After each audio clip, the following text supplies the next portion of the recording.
안녕하세요. 미술과 표현 두 번째 시간 색, 활기를 입다의 조이쌤이에요. 오늘의 학습 목표는 빛과 색의 원리를 알고 색의 기능과 활용을 이해할 수 있다입니다. 색은 우리에게 어떤 감정과 느낌을 전달할까요? 여러분들은 어떤 색을 좋아하세요? 지금 보시는 이 작품은 터렐의 아텐레인입니다.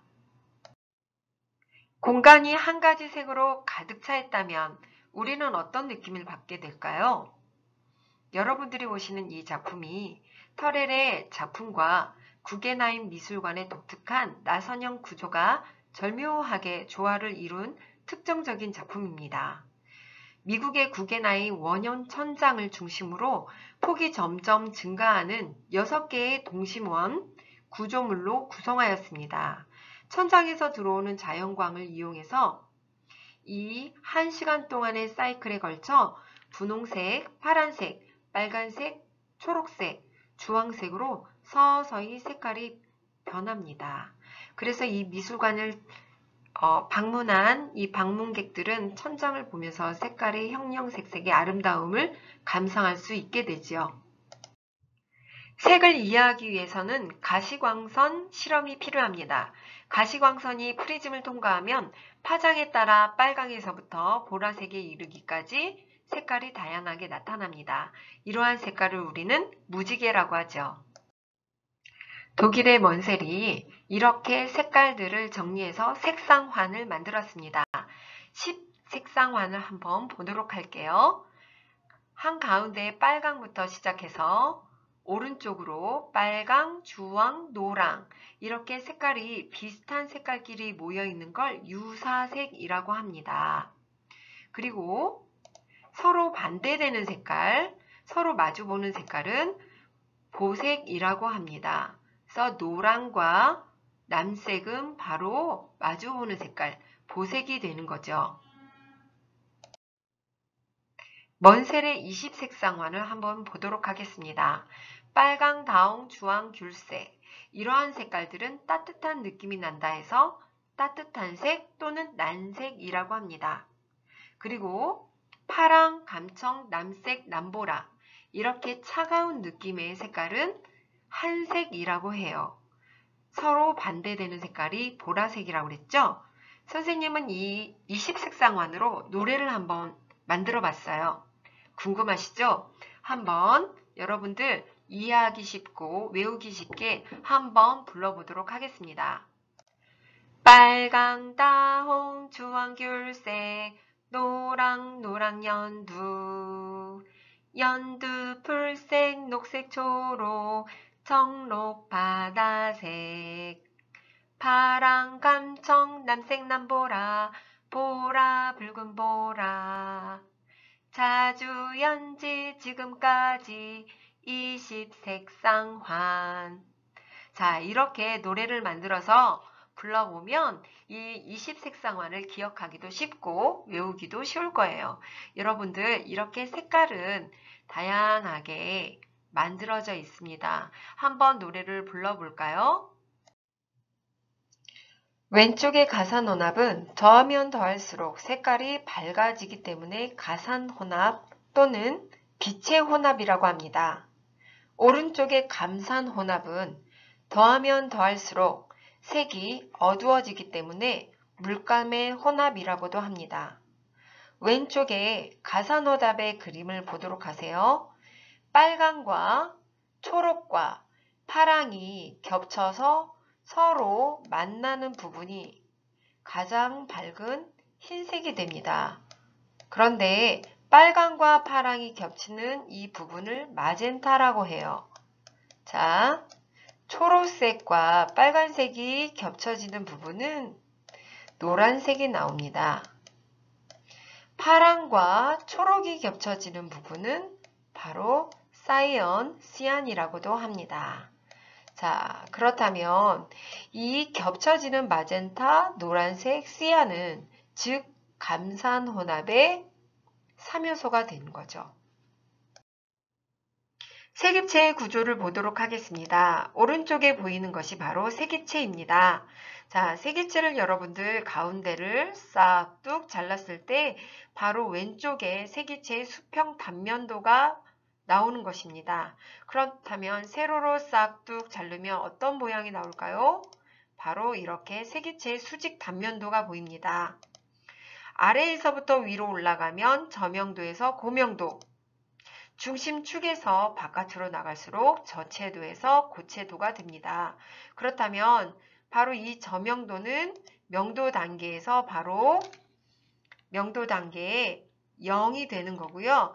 위로 점점 올라가서 한번 숫자를 한번 세어볼까요? 하나, 둘, 셋, 넷, 다섯, 여섯, 일곱, 여덟, 아홉, 열, 11개가 되죠. 그래서 가장 높은 밝은 흰색은 11이 됩니다. 그래서 0에서부터 11까지 명도의 단계는 몇 단계다? 11단계다. 자, 그렇다면 채도는 어떻게 되는지 볼까요? 저채도인, 자, 회색에서 바로 옆에 있는 색깔이 채도의 1이 되겠죠? 자, 그러면 우리가 채도는 몇 단계인지 한번 볼까요? 하나, 둘, 셋, 넷, 다섯, 여섯, 일곱, 여덟, 아홉, 열, 열하나, 열둘, 열셋, 열넷. 그래서 자, 빨간색, 가장 밝은 빨간색의 채도의 단계는 바로 14단계다. 이제 이해하셨죠? 중간 혼합을 보겠습니다. 자, 두 가지 이상의 색점을 교차해서 반복적으로 보면 멀리서 보았을 때 색깔이 섞여 보입니다. 그래서 빨강과 노랑이 반복돼서 멀리서 보면 빨강과 노랑이 가운데인 주황색으로 섞여 보이는 것이죠. 자, 그렇다면 회전혼합은 두 가지 이상의 색이 칠해진 새팽이를 회전시켰을 때 두 색이 혼합되어 보입니다. 자, 그러면 어떤 모양이 나올까요? 바로 노란색과 파란색이 섞인 녹색이 되는 거죠. 주의색에 따라 본래 색의 색상, 명도, 채도가 다르게 보이는 현상을 색의 대비라고 합니다. 명도 대비란 명도차에 의한 대비 효과를 말해요. 명도가 다른 색끼리 배색이 되는 경우 밝은 색은 보다 밝게, 어두운 색은 보다 어둡게 느껴지는 경우죠. 예를 들면 여러분들 보시는 검은 바탕의 회색 사각형과 흰색 바탕의 회색 사각형 중 어떤 회색이 더욱더 선명하고 밝게 보이나요? 네, 검정 바탕의 회색이 더욱 밝고 환하게 보입니다. 색상 대비는 색의 배경에 의해 다른 색으로 보이는 현상을 말해요. 두 가지 이상의 배색에서 각각의 색을 단독으로 볼 때 색상의 차이가 더욱 크게 느껴지는 겁니다. 예를 들어서 파란색과 노란색은 섞어서 녹색이 됩니다. 이 초록색이 자세히 보시면 파란 바탕의 초록은 노란빛을 띄어 보이고 노란 바탕의 초록은 파란색이 띄어 보입니다. 이것이 바로 색상 대비입니다. 채도 대비란 채도가 다른 두 색을 인접시켰을 때 서로의 영향을 받아서 채도가 높은 색은 더욱 높아 보이고 채도가 낮은 색은 더욱 낮아 보인다는 것입니다. 회색과 빨강은 서로 채도가 대비가 됩니다. 회색 바탕의 주황색과 빨강 바탕의 주황색은 회색 바탕의 주황색이 더욱더 주황이 선명하게 보입니다. 이것이 채도 대비입니다. 계속 대비는 개시 대비라고도 하는데요. 어떤 색을 보고 난 후에 다른 색을 보는 경우 먼저 본 색의 영향으로 나중에 보는 색이 달라져 보이는 현상입니다. 자, 여러분들 이걸 구분할 때 공식이 있어요. 명도 대비는 흰색, 검정, 회색. 색상 대비는 바탕에 있는 색깔을 섞었을 때 가운데 색이 나오면 색상 대비입니다. 채도 대비는 하나는 무채색, 하나는 순색으로 되어 있으면 채도 대비예요. 자, 이제 구분하기 아주 쉽죠? 오방색은 음양 오행 사상에서 유래한 것으로 5가지 방위와 벽사 수호를 상징합니다. 오방색을 활용하여 만든 오색 주머니를 한번 보도록 하겠습니다. 자, 좌청용, 우백호, 남주작, 북현무, 중황용. 자, 이것은 무엇이냐? 자, 우리가 방위 표시를 한번 해볼게요. 자, 좌측은 좌청용이래요. 좌측은 바로 우리 방위의 동쪽을 의미합니다. 자, 동쪽은 누가 지킨다고요? 청룡이 지킨대요. 우백호. 자, 오른쪽은 바로 서쪽을 의미합니다. 서쪽은 바로 백호가 지킨대요. 하얀 호랑이가 지킨대요. 남주작. 자, 남쪽은 주작이 지킨대요. 주작은 붉은색 봉황 같은 상상 속의 새입니다. 북현무. 현무라는 거 여러분도 들어보셨는지 모르겠는데요. 목이 좀 긴 상상 속의 거북이 같은 동물이에요. 중황용. 자, 가운데는 노란색 용이 지킨대요. 그래서 좌청용, 우백호, 남주작, 북현무, 중황용 이렇게 5가지가 바로 오방색입니다. 자, 그래서 이렇게 오방색으로 예쁘게 주머니를 꾸몄습니다. 생활 속의 활용을 보도록 하겠습니다. 명시성이 높은 노랑과 검정의 배색을 교통 표지판에 활용했습니다. 안전을 상징하는 초록을 비상구에 활용했고요. 색을 3가지 색이 바로 파랑은 자유, 하양은 평등, 빨강은 박애를 상징하는 프랑스 국기가 됐죠. 주목성이 높은 빨강을 대중 표지판에 많이 활용합니다. 이것은 색깔을 우리 일상생활 속에서 많이 활용한다는 뜻이에요. 작품 속의 색을 보도록 하겠습니다. 파란 색조로 템즈강의 인상을 서정적으로 표현한 작품인데요. 작가의 녹턴 연작 중에 하나입니다. 이 그림은 원래 청록색 달빛의 하모니라는 이름으로 불렸지만 1872년 이 그림을 구입한 선박왕 레일랜드는 템즈강 풍경을 묘사한 이 그림을 녹턴이라고 제목을 추천했어요. 녹턴이라는 것은 밤 시간을 위한 소곡이라는 제목인데요. 당시에는 미완성 같다는 호평을 듣기도 했지만 예술을 위한 예술이라는 이 휘슬러에게는 대상의 표현보다 이미지의 느낌이 더욱더 중요했기 때문에 작품으로서 더욱더 의미가 있습니다. 작품 속의 색, 라이프의 꽃가루를 보도록 하겠습니다. 자연에 내재한 영적 에너지를 노란 송화가루로 표현했어요. 정말 색깔 예쁘죠?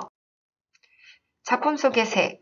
자, 이 작품은 쇠라의 그랑자드 섬의 일요일 오후라는 작품입니다. 색점에 의한 병치 혼합의 원리를 이용하여 그림을 그렸어요. 색깔을 점점 찍어서 표현한 이 쇠라는 이 작품을 그리면서 눈이 실명이 됐다고 합니다. 고갱의 설교 후의 환영이라는 작품을 보도록 하겠습니다. 프랑스의 부르타뉴 지방의 사람들은 정말 신앙심이 깊었습니다. 이 부르타뉴 여성들이 지금 막 야곱과 천사의 싸움에 관한 이야기를 듣는 모습이에요. 풍경과 싸움은 설교 후에 기도하는 사람들의 상상을 표현한 것이에요. 사선상에 위치한 나무가 그림의 주제를 나누고 있습니다. 흰 모자에 어두운 색 옷을 입은 여성들은 세속적인 세계를 상징하며 환영을 나타내는 붉은 색채와 대비를 이룹니다. 모네의 루앙 대성당 연작을 보도록 하겠습니다. 1894년경에 다른 일광과 다른 계절에서 같은 대상을 그렸을 때 태양의 위치에 따라 어떻게 색채가 변화하는지 연구하면서 그린 그림이에요. 1892년 루앙 대성당 건너편에 있는 포목점 위층에 작업실을 마련했어요. 그래서 2월부터 4월까지 2개월간의 많은 양의 작품을 그렸다고 합니다. 자, 여러분들 왼쪽부터 가운데, 오른쪽 어떠세요? 새벽녘, 낮, 저녁에 노을 질 때 색깔이 점점 달라 보이죠? 정말 같은 주제지만 다른 느낌입니다. 학습 내용 정리하기입니다. 자, 지금까지 배운 것을 한번 정리해 볼까요? 색상화는 색상의 순색들을 고리 형태로 둥글게 배열한 것입니다. 색 입체는 색의 삼속성을 한눈에 파악할 수 있도록 체계적으로 만든 구조물입니다. 색의 혼합은 더하기의 가산혼합, 빼기의 감산혼합, 중간혼합이 있어요. 중간혼합은 회전혼합과 병치혼합이 있습니다.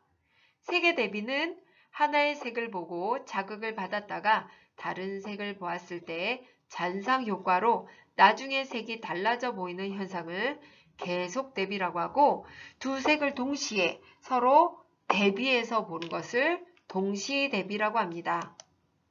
색의 기능과 성질, 주목성, 명시성, 색의 진출과 후퇴, 색의 팽창과 수축, 색의 상징 등은 일상생활에 다양하게 활용됩니다. 자, 이제 문제를 한번 풀어볼게요. 1번, 가산 혼합은 빛에 의한 혼합으로 빨강, 파랑, 초록 이 세 가지를 혼합하면 백색광이 되고 하얀색이 되죠. 감산 혼합은 물감에 의한 혼합으로 마젠타, 사이언, 노랑 이렇게 세 가지를 섞으면 검정에 가깝게 됩니다. 2번, 같은 색이라도 어두운 색 위에서 밝게, 밝은 색 위에서 어둡게 보이는 현상은 무엇일까요? 밝고 어두움, 즉 명도지요. 정답은 명도 대비입니다. 자, 지금까지 공부 열심히 해주셔서 감사합니다. 다음 시간에 만나요.